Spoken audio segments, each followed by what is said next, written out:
Today, I want to share with you a story that's close to the heart. It is the tale of Anna Whitfield, a young mother cast out by her town for a crime she never committed. Pregnant, desperate, and utterly alone, she carried her daughter Clara on one hip, while another child grew heavy beneath her ribs. The world she once knew, a warm home, a husband's laughter, the safety of belonging was gone. Her husband, John, had been hanged at sunrise, accused of stealing from the very town he served. The people she had prayed beside, broken bread with, now looked at her as if guilt were stitched into her skin. No one spoke to her. No one offered a hand. She became a ghost among them, until the day she walked away for good. Now the prairie stretched wide before her, merciless and empty. A wagon abandoned her. The wind tore at her shawl, and Clara's small cries grew weaker with every mile. Anna had no destination, only the desperate pull of survival. Yet it was in that wilderness, when all hope seemed lost, that she would stumble upon an unexpected refuge and a stranger who would change the course of her life forever. Anna Whitfield had not always been alone. Only weeks before, her life had been simple, steady, and filled with ordinary joys. A fire in the hearth, bread cooling on the table, her daughter Clara babbling as she reached for her father's hand. John Whitfield had been her anchor, a man of duty, who served as town treasurer in Dalton, a place where everyone knew everyone else's business. He kissed her hand each evening, read stories to Clara, and spoke of a future that felt certain. That certainty died the morning the sheriff came. John was accused of theft, embezzling township funds. Anna barely understood the words before the verdict was handed down. No trial worth the name, no chance to plead. Within a week, he was taken to the gallows. Anna stood in the crowd. Clara pressed to her chest and watched the rope tighten around the neck of a man who had never once lied to her. She did not scream. She could not. Her grief was too heavy for sound. When John's body was cut down, the town cut her away with it. Neighbors who had once shared coffee now crossed the street to avoid her. At church, no one would meet her eye. They whispered not widow, but wife of a thief. The stain of his supposed crime clung to her like smoke, impossible to wash away. She sold their small home to repay debts she never owed, even gave up her wedding ring. Still, the looks did not change. Dignity slipped through her fingers, piece by piece, until there was nothing left. So she gathered what she had: some bread, a threadbare shawl, a handful of coins, and left Dalton behind. With Clara on her hip and another child restless inside her, she turned her face west, not toward a promised land, but toward distance. Distance from shame, distance from whispers, distance from the rope that had stolen her husband. The land grew harsher with every mile. Days bled into nights of bitter wind and silence. The prairie stretched endless and merciless, offering no comfort. Clara whimpered at first, then fell into strange quiet, too weak even to cry. Anna wrapped her in layers, whispering lullabies that trembled on her lips, praying her child would see morning. Hunger gnawed at them both, sharp as the wind that slipped through her coat. She pressed one hand to her belly, feeling the baby roll within, heavy as sorrow, and wondered if either of them would survive. When she could, Anna traded the last of her coins for a ride with a mule cart headed west. The driver spoke little, eyes restless, as if carrying her were a burden. By noon one day, the mule balked. The wheel cracked, and the driver cursed under his breath. Without warning, he unhitched the beast, mounted, and rode back the way they had come.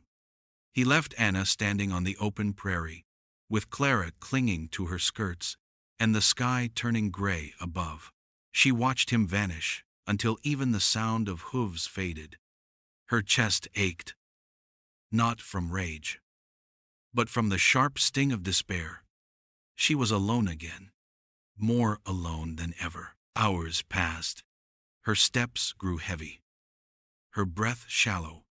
Clara stumbled in the grass, her small face pale. "Mama," she whispered, then sagged against Anna's shoulder. Panic surged through Anna's chest. She dropped to her knees in the brittle grass, cradling her child, whispering her name again and again. Clara's eyes fluttered half shut, lips dry as dust. Anna wanted to weep, but no tears came. Only the wind moved, clawing at her shawl as though it meant to strip even that away.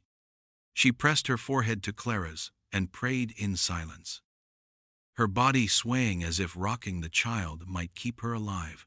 And then movement, a rustle in the brush. Anna's eyes snapped open. At first she thought it was the wind, or some cruel trick of her mind. But no, a figure stood just beyond the trees, tall, still, watchful. He wore buckskin, his long dark hair tied back with leather. A hunting bow rested against his shoulder, and in one hand dangled a rabbit, caught and ready for fire. The other hand was open, still as stone. His face was unreadable, carved with quiet strength, his eyes dark and calm. Anna's heart pounded. She clutched Clara tighter, voice breaking as she whispered, "Please, she's so cold." The man stepped closer, his movements deliberate, cautious, as if approaching a wild animal. He crouched in the grass, setting the rabbit down before him, both hands raised, palms open. Clara stared, her small eyes catching on the beaded necklace across his chest. To Anna's astonishment, her daughter reached out, fingers grasping the air with the faintest giggle. Anna's breath caught. It was the first sound of joy she had heard from her child in days. The stranger's voice came then, low and edged with an accent born of another tongue. "You shouldn't be out here." His words were simple, his tone steady, not unkind. Anna swallowed hard, torn between fear and a strange, fragile hope. "I don't have anywhere else to be." For a moment, silence stretched between them. Only the prairie wind spoke. Then the man gave a single nod. "My camp is near. The fire is warm. There is broth." Anna hesitated, the warnings of her childhood echoing in her mind, stories of danger, of strangers in the wilderness. But Clara's body was limp against her shoulder, and the cold pressed deep into her bones. The man turned and began to walk, not looking back, his pace steady. Anna stood trembling in the fading light, torn between fear of the unknown and the certainty of death if she stayed. At last, clutching Clara close, she followed. And so, in the heart of the wilderness, where she had thought she would die, Anna Whitfield stepped into the orbit of Daniel Greyhawk, a man of silence, sorrow, and steady hands, a man who would change everything. The trail Daniel Greyhawk led her down was narrow, winding through brush that swayed with the evening wind. Anna followed at a careful distance. Clara pressed against her chest. Her feet stumbled over roots. Her shawl snagged on branches. But she never stopped. Fear gnawed at her with every step. She knew nothing of this man, only that his presence was steady, his silence heavy, but not cruel. At last, The trees parted into a shallow hollow. Against the ridge stood a small lean-to, made of hide and branches. Its roof patched with pine boughs. A fire crackled at its center, smoke rising soft and blue into the dimming sky. The scent of pine and roasted rabbit filled the air, warm and inviting. For the first time in days, Anna felt something loosen inside her chest. Daniel gestured toward a log by the fire. Anna sank down, clutching Clara tightly, her eyes never leaving him.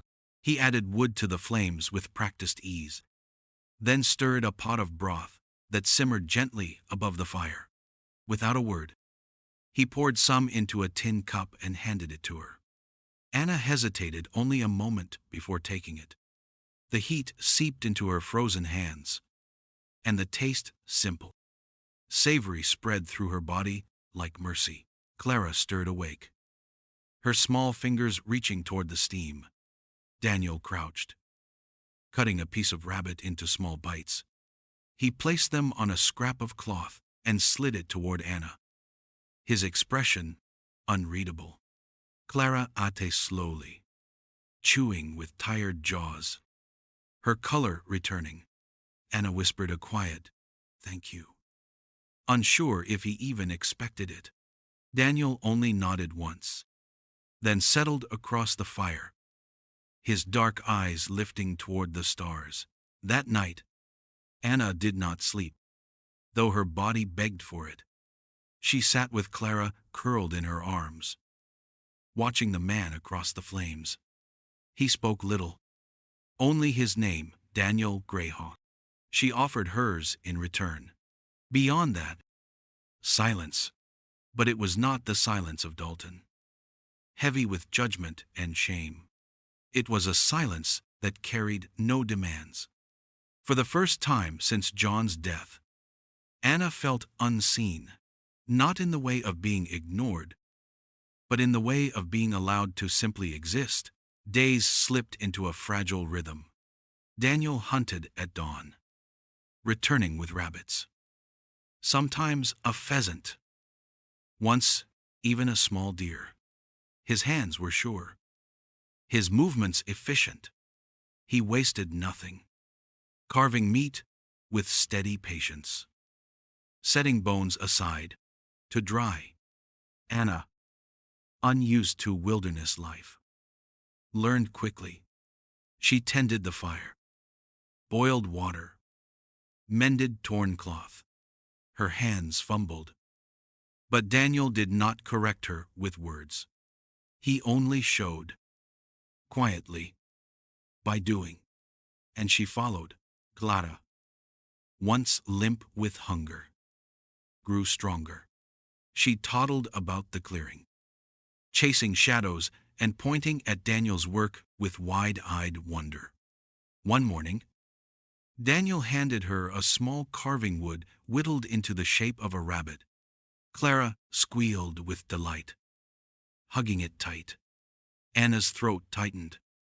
No one in Dalton had ever given her child such simple kindness. In the evenings, they shared firelight. Daniel carved silently, his blade moving with slow precision.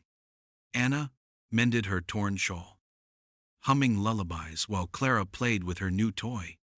The hush between them felt natural, easier than words. Words in Dalton had been sharp, full of gossip and accusation. Here, silence was a kind of permission, a space where she could breathe. Still, unease lingered. One afternoon, as she rinsed dishes in the stream, Anna spoke without looking up. "You must know what people like me have done to your people." The words tasted bitter, but they had lived inside her too long to remain unspoken. "I've heard the stories since I was a girl. I don't blame you if you hate me for it." Daniel stood nearby, carving wood with his steady hands. He paused, then set the piece down. His voice was calm, low. "You didn't push my people north. You didn't take the land. He looked at her then, his gaze steady. But your people did. Anna lowered her eyes. Shame burning hot in her chest. She had no defense, no excuse, only the weight of his truth. But Daniel's voice softened. The land remembers. The hills keep their stories. Hate doesn't feed the fire, doesn't keep a child warm. He nodded toward Clara, who was crouched in the grass, playing with the wooden rabbit. What matters is what you do with the fire in front of you. Anna swallowed hard. His words were not forgiveness, but they were not condemnation either. And that, she realized, was more than she deserved. As winter deepened, their survival became a shared effort. Together, they patched the lean-to with branches, dug trenches to keep out rain, and stacked wood high for the fire. Anna learned to split kindling, her hands blistered but proud. She cooked what Daniel brought, stirring stews that filled the hollow with warmth. Clara laughed more often, her cheeks rosy from firelight. One night, as snow began to dust the ridge, Anna rocked Clara to sleep beside the fire. She watched Daniel's silhouette across the flames, his knife shaping wood into a small bird. The sight of his quiet patience settled something inside her. She thought of Dalton, of voices that had cast her out, of neighbors who had turned away. And then she thought of this hollow, of silence shared without judgment, of a man who asked nothing of her but presence. It struck her. Then silence here was safer than words had ever been in town. Silence meant she could rest. When Daniel handed Clara the carved bird the next morning, her delighted giggle filled the hollow. Anna looked at him, meeting his eyes for just a moment. She did not smile, not fully, but a flicker of warmth stirred in her chest. Trust, fragile as the fire's flame, had begun to take root, and though Anna did not yet know what would come of it, she felt, for the first time in many weary weeks, that she and her children might survive this winter after all. The first snow came early that year. At first, it was nothing more than a shimmer, a light dusting on the ridge. But soon it thickened, coating the hollow in a white silence that seemed to hush even the wind. For Anna, it marked both danger and a strange kind of peace. The lean-to, once fragile, had grown sturdier under Daniel's care. Branches reinforced with pine logs, mud packed into the gaps. A fire that never fully died. These small improvements turned a temporary shelter into something that almost felt like a home. Clara thrived in it, toddling across the snowy ground, her cheeks rosy, her laughter echoing off the hills.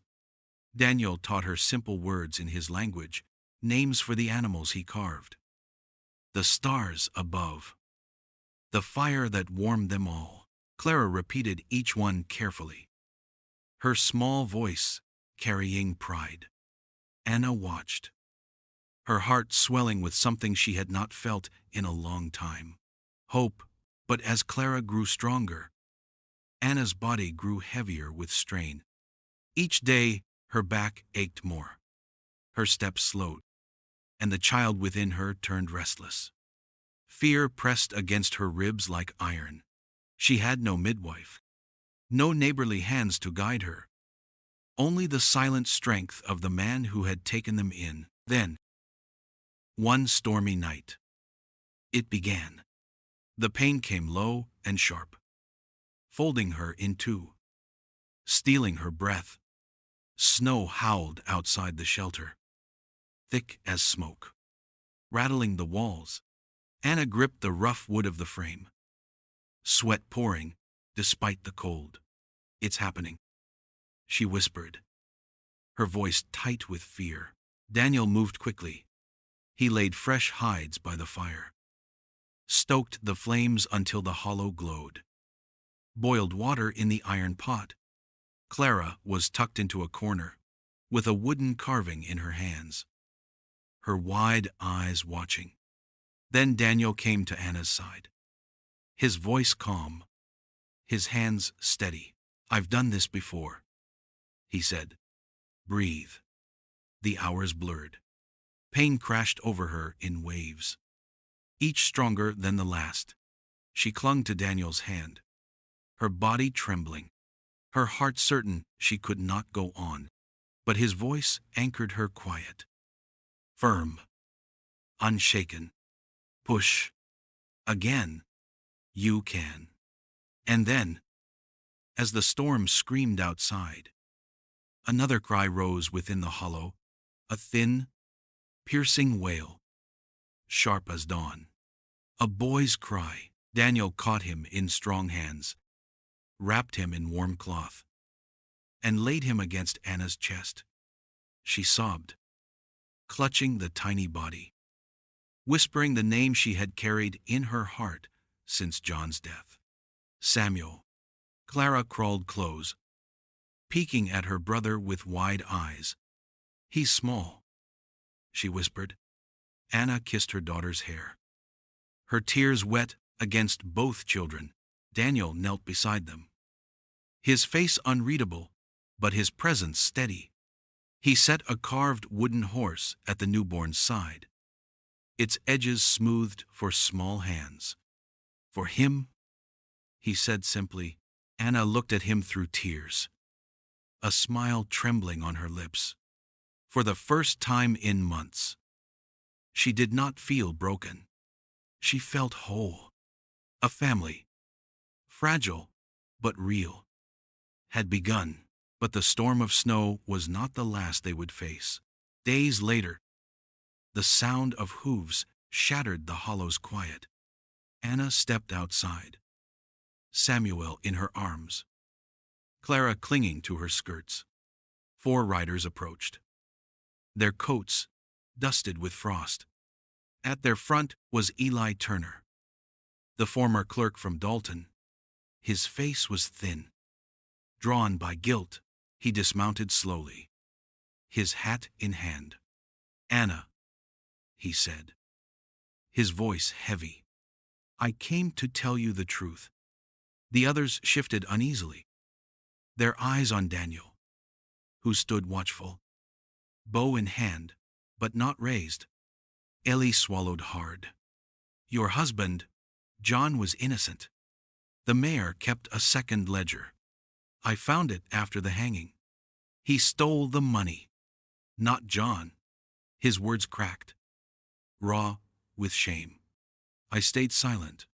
"They threatened my boy, but I can't carry it anymore." Anna's breath caught.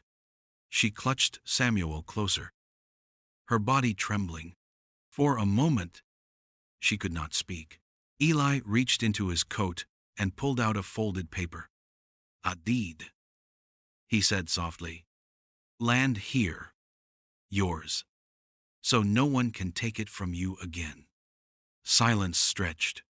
Snowflakes drifted between them, settling on Eli's shoulders, melting on Anna's cheeks. She took the deed with shaking hands, staring at the ink that bore her name. John was gone, his innocence restored too late. Yet here, in the hollow where she had thought she would die, a new life had begun. Samuel's small cry rose again. Clara's arms wrapped around her waist, and Daniel stood beside her, unmovable as stone. For the first time since the rope stole her husband, Anna felt not hunted, not cursed, but free. Spring came slow, like a breath held all winter, finally released. The snow melted in trickles down the hollow, soaking into the earth until shoots of green pushed stubbornly through the mud. The air softened, carrying the scent of thawed soil and pine. And with it came the promise of something Anna had nearly forgotten: life renewed. By then, The hollow was no longer just a refuge. It was a home. Daniel had built a smokehouse beside the lean-to, stacking neat rows of dried meat for the months ahead. Together, they raised walls thicker than before, patched with logs and clay, sturdy enough to hold against any storm. Anna tended a small garden by the stream, her hands in the dirt, while Clara sorted beans into rows, chattering as if the hollow had always been hers. Samuel grew in those weeks like a sapling after rain, his small body strong and restless. He slept in a cradle Daniel had carved from pine, its edges smoothed by careful hands. When Anna laid him down, she often lingered, fingers tracing the grain of the wood, marveling at how something so fragile could also feel so permanent. Life in the hollow found rhythm. Mornings brought work hauling wood, mending clothes, tending soil. Evenings brought quiet joy, Clara laughing at Daniel's wooden animals, Anna humming while Samuel drifted to sleep. The fire crackling between them all. The silence that once felt like survival now felt like peace. It was during one of those evenings, as the last light faded and Clara curled with her toys, that Anna rose from the fire and reached into a cloth bundle she had hidden away. Her hands trembled as she unwrapped it. Inside lay a small wooden horse, rough and uneven, its legs thick, its eyes lopsided.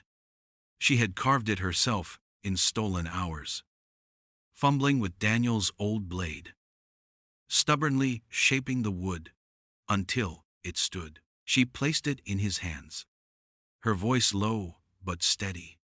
"I made this for you." Daniel turned the figure over slowly. His thumb brushed the belly where she had carved a single word, "Stay."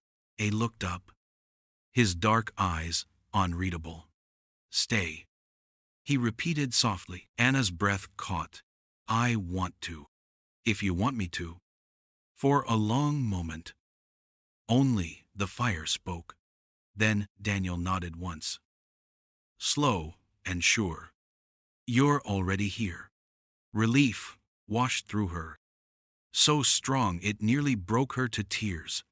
She stepped closer, resting her forehead against his chest, and he wrapped his arms around her, steady as the land itself. They did not speak of marriage, of papers or ceremonies. Their vows were quieter, written in shared work, in firelight and soil, in the laughter of a little girl and the soft breathing of an infant.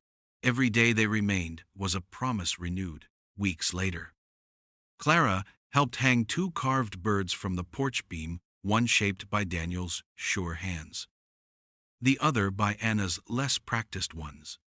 They swayed gently in the spring breeze, unfinished wings catching the light, imperfect, yet beautiful. One morning, as Anna stood with Samuel in her arms and Clara running barefoot through the grass, she looked around, the hollow, the garden pushing green, the smoke curling from their chimney, the home they had built not from wealth or luck, but from survival and choice. Her chest ached, not with sorrow this time, but with the weight of peace when it finally comes. She glanced at Daniel, who stood at the ridge, watching the horizon with quiet eyes. He turned, met her gaze, and for the first time, since her world had collapsed in Dalton, Anna Whitfield felt something stronger than refuge. She felt rooted. She felt chosen, and in the red earth of the hollow, beneath the endless sky, a new family had begun, not of chance, but of will, not of survival, but of love. From exile came belonging, from grief, a new family, and from silence, the whisper of a home in the Red Hills. Anna Whitfield had walked into the wilderness with nothing. No husband, no home, no future. She carried only her daughter in her arms, and another child still unborn, along with the weight of shame that was never hers to bear. She expected to die out there, swallowed by cold and hunger. Instead, she found something else. She found Daniel Greyhawk, a man who had also lost more than the world should ever take from one person.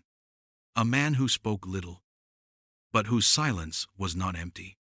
In his quiet strength, she discovered safety. In his patience, she found room to breathe. And slowly, in the hollow they built together, Anna and her children grew roots.